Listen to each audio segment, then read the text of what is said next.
In this film, I'm going to explain how to change your tube and or tire. First, gather your supplies. If you're changing your tire, chances are you already have one on hand. But if you're changing your tube, you may have some choices. Before going to the shop, take a gander at your tire. Somewhere along the edge, there will be some numbers. Sometimes there are a bunch of numbers. Look for the series of numbers starting with 700. Mine says 700 by 32C.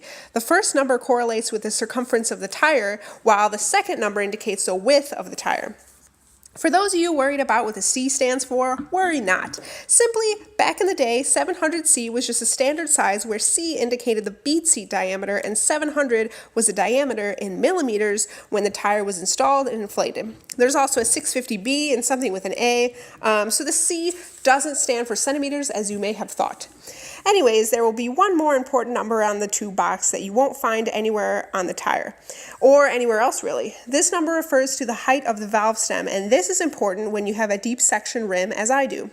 This box says 48 millimeters, and that should be long enough for me. If you're not sure, take the tube out of the box and stare at it until someone asks you if you need help. Just kidding, but it is better to go too big than too small. So this box says 700 by 35-43C. That means it is for a standard 700C wheel or tire with a tire width of anywhere between 35 and 43. Since my tire is 32, this tube isn't ideal. But because I'm changing this tire to slap this bike onto my trainer, I won't worry about it. Next, you'll need some tools. Bikes, with the exception of old school American-made bikes, have metric components, so get used to it.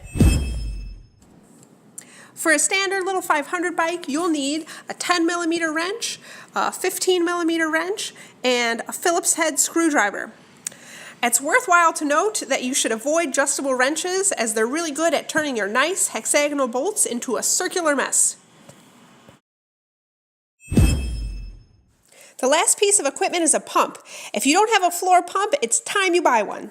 Now, that Walmart floor pump will last you 1, maybe 2 seasons, but it's going to end up in the landfill because that's its destiny. This is a Bontrager pump I inherited from either my brother or my sister, and I've had for a really long time. I've had the displeasure of using many poorly designed pumps in my day, but I would recommend this one.